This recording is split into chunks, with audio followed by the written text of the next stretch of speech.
What's up, Tailgaters? You're in the booth with Tailgate Nate today, and as your team preview and predictions round out and come to a close, we dive into recapping the conference standings and giving you my projected conference championship game. We are on to the final Power Four conference, the always wild, crazy, and unpredictable world of the Big 12 Conference. My name is Nate Pope, otherwise known as Tailgate Nate. I am a sports media graduate with a massive passion for everything going on in the sports world, but especially that of college football. You want to help support me and this channel, go down below, hit that subscribe button, and while you're at it, you might as well ring the bell so you're locked into everything going on during the college football season. If you want to support me on a more personal note, maybe get to know me better, follow along in my journey to reach as high as I can in the professional sports media industry, go right down below, follow me at TailgateNate29, Twitter, Instagram, or wherever you like to peruse through social media. The way that these videos work, we're going to take a look over here. We are going to touch on each team at least a little bit, some more than others, and just tell you why teams are placed here, tell you why the standings sit the way that they do. And we'll get down to this here in just a little bit. But of course, the thing that you'll notice about the Big 12 is, again, it's chaos. Who knows who's going to finish at the top of the Big 12? In fact, these standings probably are going to be flipped on its head. This is merely just my prediction. I can guarantee you everyone's Big 12 prediction is going to look different because there is just so much uncertainty within this conference. There are going to be disappointments. There are going to be surprises. It is simply the nature of the Big 12 conference. But let's start with what I guess you could characterize as the disappointments. Let's look down here to Oklahoma State and UCF. I do want to touch on Cincinnati individually, but for the Oklahoma State Cowboys, I don't see them having a much better of a season than they had last year. Now, granted, they're going to look like an improved team. They're going to be a lot better this season. I just don't know how much better that's going to be. And again, there have to be surprises and disappointments. I think what you saw last year was not a characteristic of everything just going wrong. I think there were some signs to show that, hey, maybe Oklahoma State's still not going to be that great of a team. This year, you got a lot of questions about what the quarterback position is going to be like, some of the talent around it. You're rebuilding the defensive side of the ball that needs addressed and improved badly. I think Oklahoma State's going to sit down there. However, as I've said many times before, there are many head coaches in the country you don't count out, and Mike Gundy is one of them. So if anyone's going to prove me wrong on this standings board, well, it's probably going to be a lot of teams, but Oklahoma State I would bet some good money on if I was a betting man. Not that I am. UCF is another interesting case because Scott Frost is coming back. He's going to try to build this team back up. Hopefully we see Scott Frost get his off-the-field issues figured out because we know there were some while he was at Nebraska. But as far as the team on the field, I think you got a lot of good solid pieces. You're going to be fairly competitive here in conference play. I just think you fall on the short end of the stick more often than not. And UCF going to be a building process left in a little bit of an odd spot after Gus Malzahn left. Cincinnati, I did say I wanted to touch on a little bit because this is one of the teams that I just clearly see disappointing this year. I think the expectation around Cincinnati is that they are a lot better of a team than 4-8, and you're probably sitting with a lot better than a 2-7 record. In fact, if you even make a bowl game, you need at least a 3-6 record in conference play. That's even if you win all the non-conference games. And Cincinnati's got Nebraska on that schedule. I like Brendan Sorsby at quarterback. I like a lot of their defensive pieces. The defensive lineman, Dante Corleone, I believe is his name. Fact check myself here. Yep, that's correct. He's going to be one of the best interior defensive linemen in the country. And Cincinnati, again, if anyone's going to prove me wrong here, Cincinnati could definitely be a lot higher. I just think they fall on the short end of the stick this year. And Cincinnati is going to be a little bit lower on the board. Like a lot of their talent, I just don't think it works out well for them. Colorado is right here, and some may call it bold to leave Colorado out of postseason contention. I just think Colorado lost a lot, and I don't think they're as talented as they were last year. And it's more than just Shedeur Sanders and Travis Hunter. Kind of like the Tennessee situation when we talk about, well, it's a lot more than Nico, right?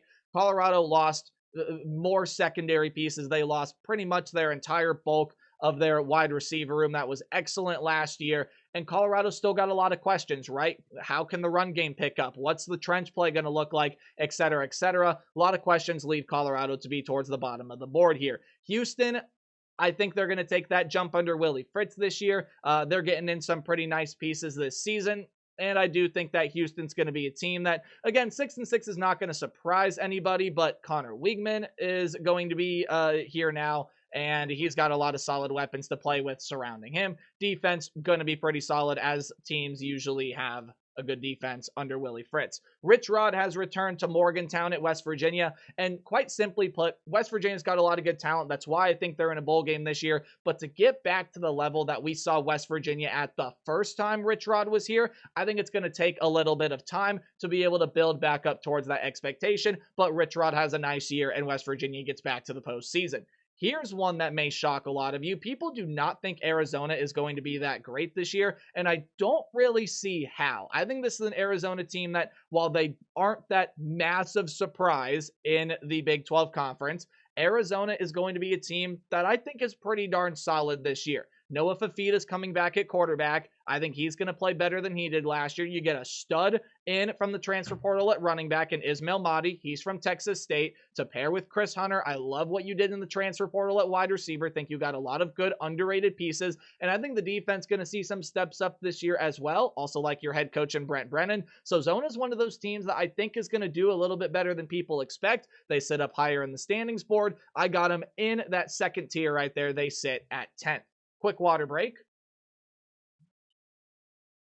Because of course, wow, of course, it's important to stay hydrated. So now we're diving on into the teams that are going 5-4 in conference play. And this is where you can, I think, really start to make the case that these teams can get into the Big 12 championship game. I think any team from Kansas all the way up to Arizona State, those are the teams that you can look at and sort of say, okay, you can make a case for them getting into the Big 12 championship game. Not what I'm going to try to do here, but okay, maybe it sounds like it. Kansas is a team that I think improves massively from last year, even if the record doesn't show it. Look, if Jalen Daniels is healthy, he's at 100%. I think he's going to play much better than he did last year. LaShawn Williams is a good running back transfer year. Revamped wide receiver room has got a lot of good portal pieces. And defensively, listen to some of the names they brought in, especially to this back seven. Linebackers, Bengali Kamara, Joseph Sipp. In the defensive back room, Lyric Rawls, DJ Graham, Saeed Gibbs. These are some really good transfers that Kansas brings in,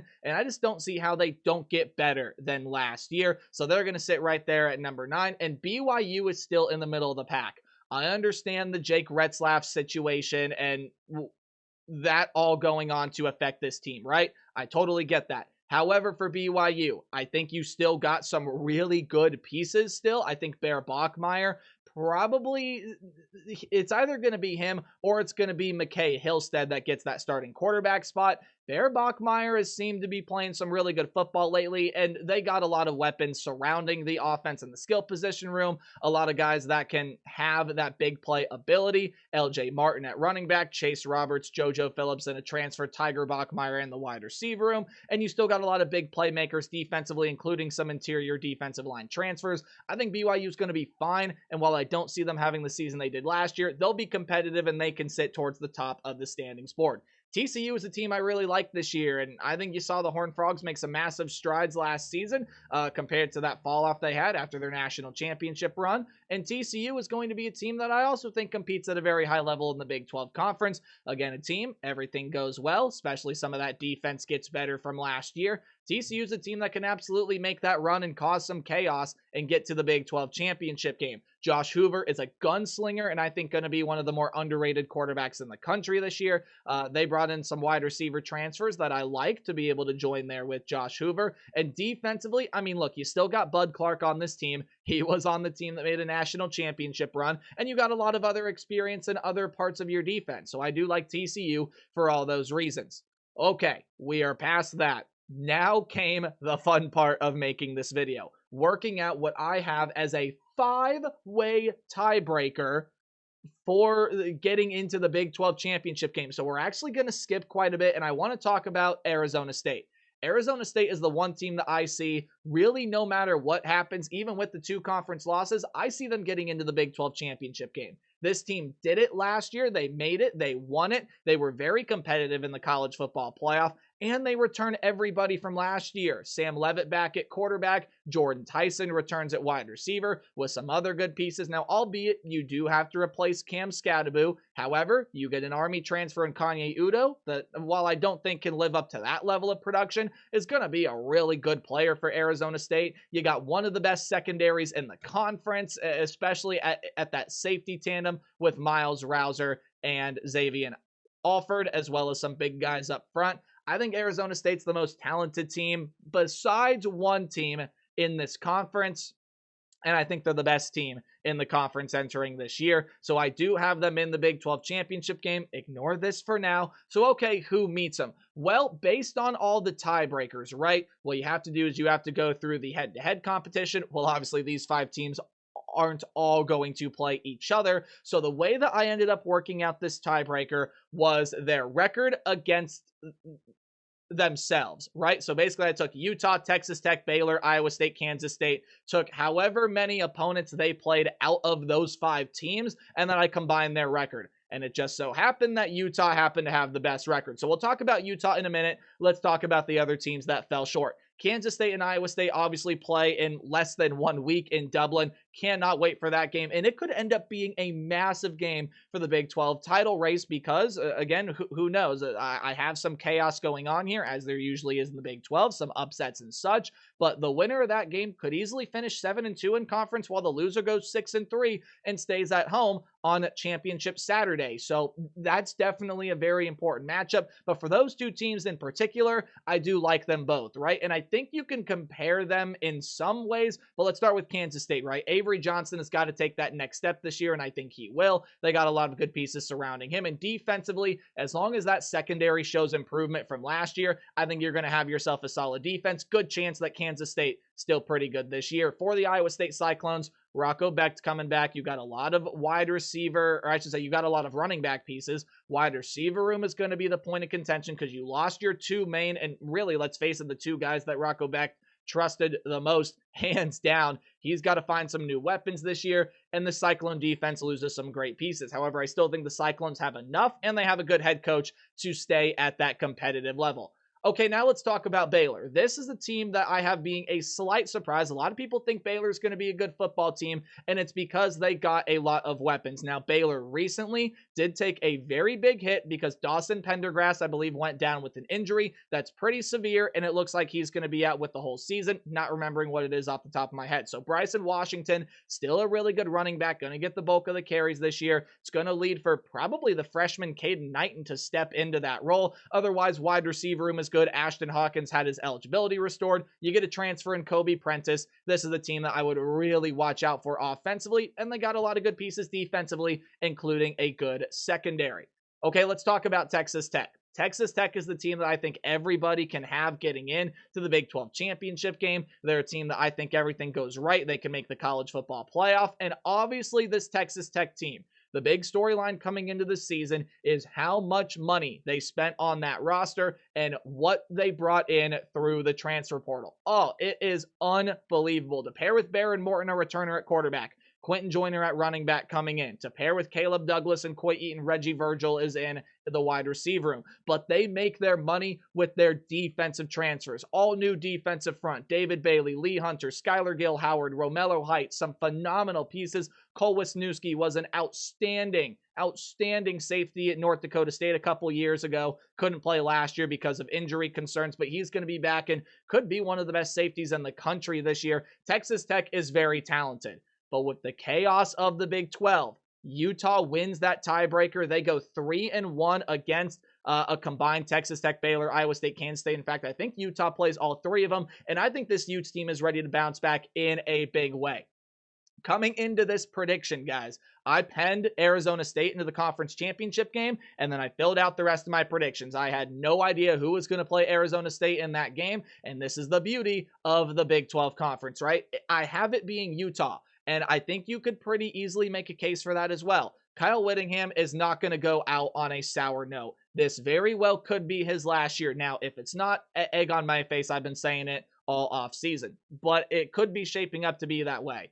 No more do you have Cam Rising, so you're going to have some other pieces in at quarterback. And well, this offense really going to look a little revamped because Devin Dampier comes in at quarterback, Wayshawn Parker in at running back, rebuilt wide receiver room, but we know what level this defense is going to play as. And again, Utah was a pretty competent quarterback away from having a decent year last year. I think they finally got that in Dampier. He adds a new level into the offense, and Utah makes the conference championship game. But to me, really, no matter who gets in there, I think Arizona State is the team to be in this conference still. I think they're the team that you look at and you say, this is the best team in the conference. I think Arizona State's got the most talent. They have well, maybe outside of Texas Tech, but with the chaos of the Big 12, they obviously don't make the championship game. So I think Arizona State's more talented than Utah. This is a team that went and did it last year. Love what Kenny Dillingham has done with the program. And I think Arizona State's going to be your Big 12 champs again, and probably the only representative from the conference in the college football playoff. However, that could very well change, right? Texas Tech can do a lot better here. Utah,